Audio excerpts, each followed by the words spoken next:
선거관리위원회가 불법 선거운동 의혹이 일고 있는 김재시 의원 보궐선거와 관련해 선거법 위반 여부를 조사하고 있습니다.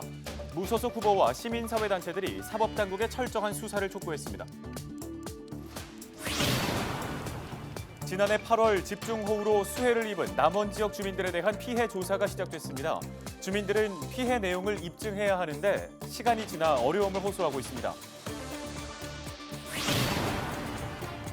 전주시의 한 숙박업소에서 또래를 폭행해 숨지게 한 20대 3명이 경찰에 붙잡혔습니다. 이들은 완산구의 한 모텔에서 A씨를 무차별 폭행해 살해한 혐의를 받고 있습니다. 수도권 신도시 부동산 투기 의혹과 관련해 경찰이 LH 전북본부를 상대로 수사에 속도를 내고 있습니다. 경찰은 수사 범위를 친인척으로 넓혀 조사할 예정입니다.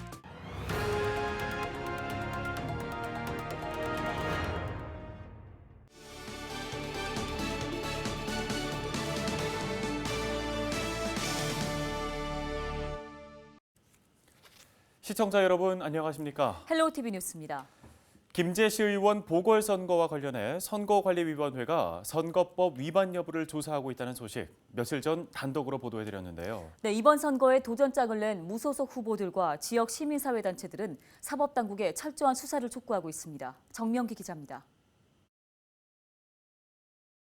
김재시 의원 보궐선거를 앞둔 지난 3월 선거 지역의 한 더불어민주당 협의회장이 지역 내 한 식당에서 첫 모임을 한다며 올린 참석 명단입니다. 현직 이장도 맡은 협의회장이 올린 명단엔 취재진이 확인한 이장만 절반이 넘습니다. 주기 자체가 선거 운동을 하려면은 이제 이거는 90일 전에 가만히 두고서 선거 운동을 할 수가 있어요. 협의회원들이 모이기로 한 당일 식당 앞입니다.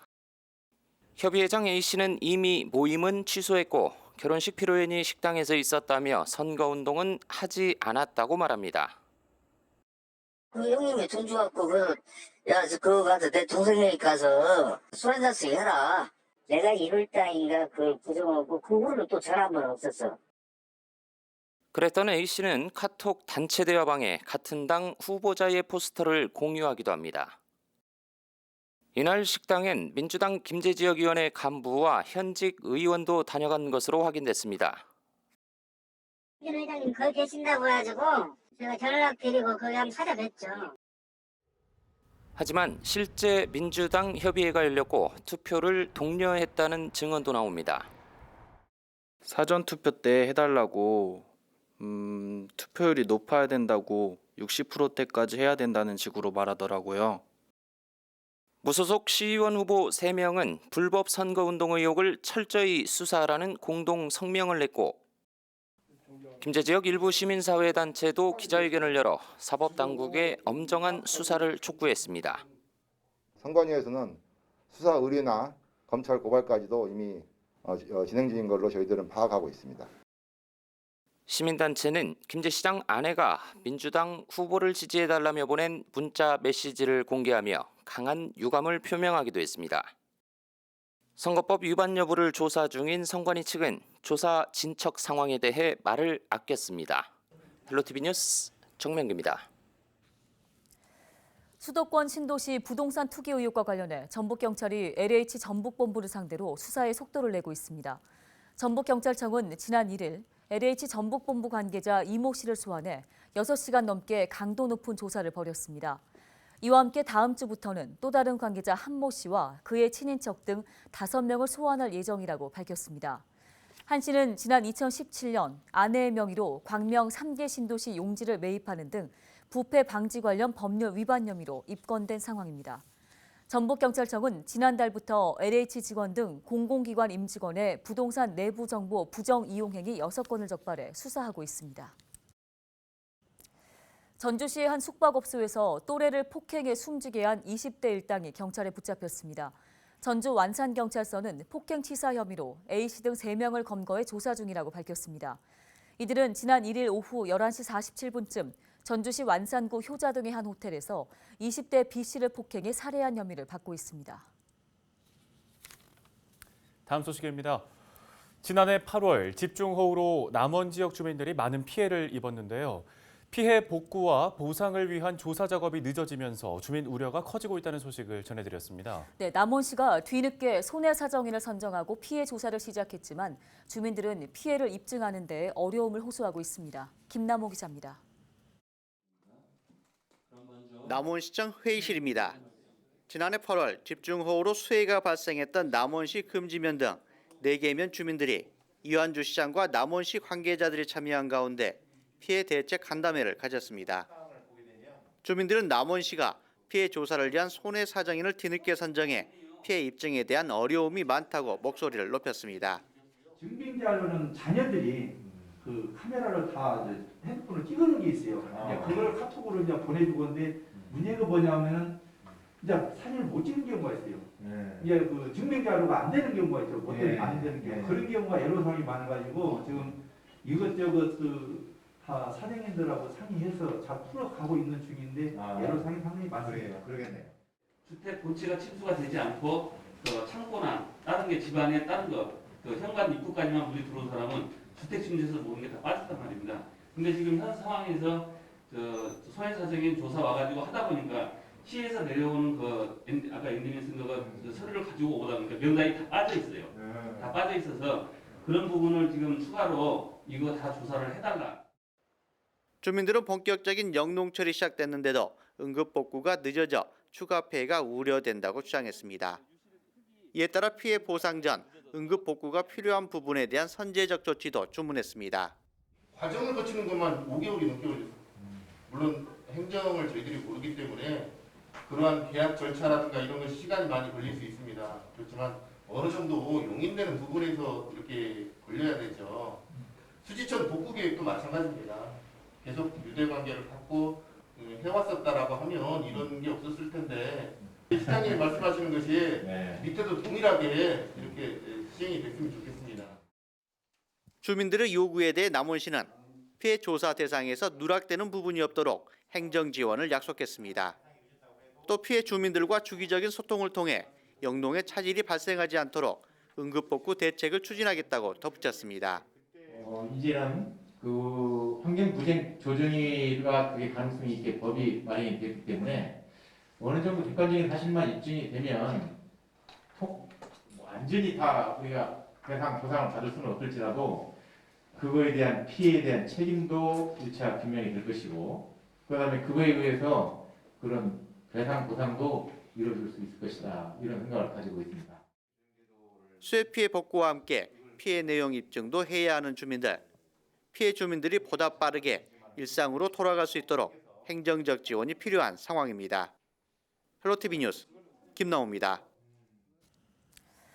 전북 지역 통학택시가 전주시를 제외한 13개의 모든 시군에서 운영 중인 것으로 나타났습니다. 전북 지역 시군들은 버스가 다니지 않는 오지마을 학생이 탑승지에서 해당 학교까지 이동할 때 요금으로 500원에서 1,000원만 부담을 시킨 후 나머지 택시 요금은 지자체가 부담하고 있다고 밝혔습니다. 시군에서는 매년 2억 원가량을 들여 100명 안팎의 학생들을 지원하고 있는 것으로 파악됐습니다. 이용 횟수는 등하교를 기준으로 하루 2회를 원칙으로 하며 휴일과 방학은 지원에서 제외됩니다. 전북도는 코로나19 장기화로 어려움을 겪고 있는 소상공인과 취약계층의 도시가스 요금 납부를 연장시켜주기로 했습니다. 전북도는 상시 근로자가 5인 또는 10인 미만인 소상공인이나 기초생활보장수급자, 다자녀 가구 등은 4월에서 6월분 도시가스 요금 납부 기한을 3개월 연장한다고 밝혔습니다. 또 납부 기한이 연장된 요금에 대해서는 오는 12월까지 분할해서 낼 수 있습니다. 전북도가 코로나19 피해에 취약한 소규모 농가에 농가당 30만 원 상당의 바우처를 지급한다고 밝혔습니다. 지원 대상은 지난해 기본형 공익직불제의 소규모 농가 직접 지불금을 받은 농가입니다. 이에 따라 도내 3만 8천여 농가가 혜택을 받고 120여억 원의 예산이 지원됩니다.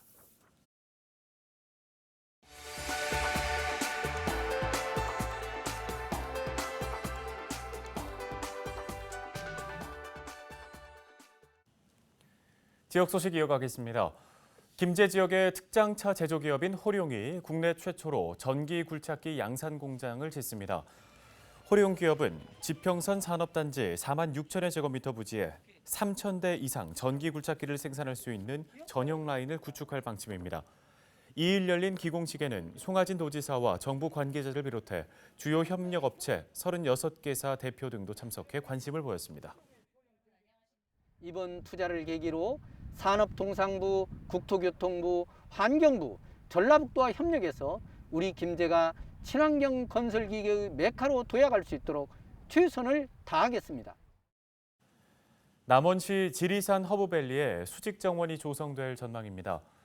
남원시는 최근 농림축산식품부가 주최하는 도시농업 공간 조성 공모 사업에 선정돼 지리산 허브밸리에 수직정원을 조성한다고 밝혔습니다. 이번 공모에 선정된 수직정원은 복합토피아관 실내에 높이 8.4m, 폭 3m의 초대형 벽면 녹화 시설물이 구성됩니다. 벽면 녹화 방식을 넘어서 소재감과 색감 그리고 미적 디자인을 최대한 살린 아름다운 공간으로 조성해 가겠습니다.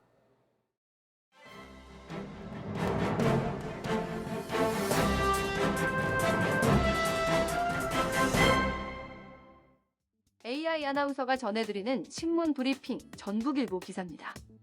1960년에서 1970년대 250만 명의 인구를 기록했던 전북이 가파른 청년층 유출을 막아내지 못해 결국 인구 180만 명 선이 붕괴됐다는 내용입니다. 이를 전북도와 통계청에 따르면 지난달 말 기준 전북 인구는 179만 7,450명으로 집계됐습니다. 전북 인구 180만 붕괴는 이미 예견된 상황으로 최근 전북의 3년간 인구 변화 추이를 보면 가파른 하락세가 지속됐습니다.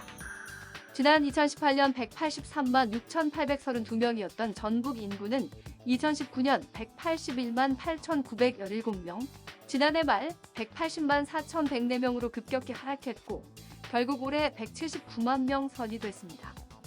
이 같은 전북 지역 내 인구 감소는 20, 30대 청년 인구의 타 지역 유출이 주된 원인으로 꼽히고 있으며 청년 인구 유출은 혼인율과 출생아 수를 감소하고 이어지고 있습니다.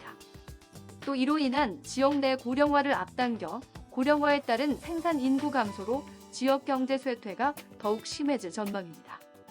더욱이 이미 2018년 이후부터 전북 사망자 수가 출생자 수를 앞지르는 데드크로스 현상이 가속되고 있다는 것도 인구 감소의 악재로 다가오는데요. 2019년 기준 도내 사망자 수는 14,522명으로 출생아 수 8,971명보다 5,554명이나 많습니다. 결국 이 같은 해법을 모색하기 위해서 기업 유치를 통한 근로자 청년들의 일자리를 만드는 게 급선무로 꼽힙니다. 또한 인구 유출을 막기 위한 정주 여건 마련도 시급합니다. 사회, 교육, 문화, 의료, 여가 시설을 확충해 유입된 인구의 발목을 잡아야 한다는 것입니다.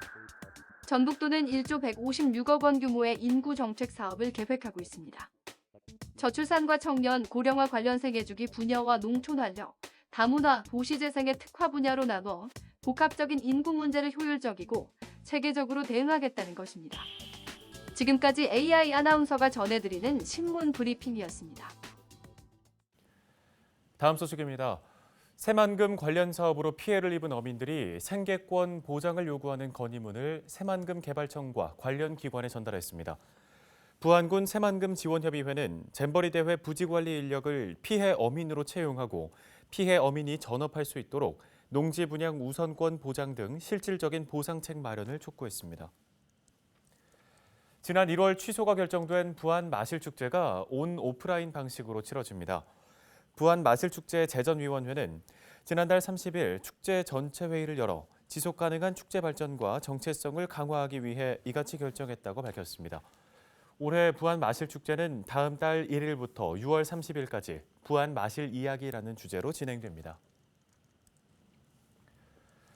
4.7 재보궐선거 사전투표가 시작된 가운데 우리 지역에서는 선거 개입, 부정선거 운동과 관련된 잡음이 일고 있습니다. 네, 무엇보다 공정하고 투명해야 하는 선거입니다. 우리 지역에서 발생한 논란이 너무도 안타까운 상황인데요. 엄정한 조사와 함께 7일 본선거까지 깨끗하게 마무리되기를 기대해 봅니다. 지역 중심 채널 헬로티비 뉴스. 여러분의 이야기가 뉴스가 됩니다.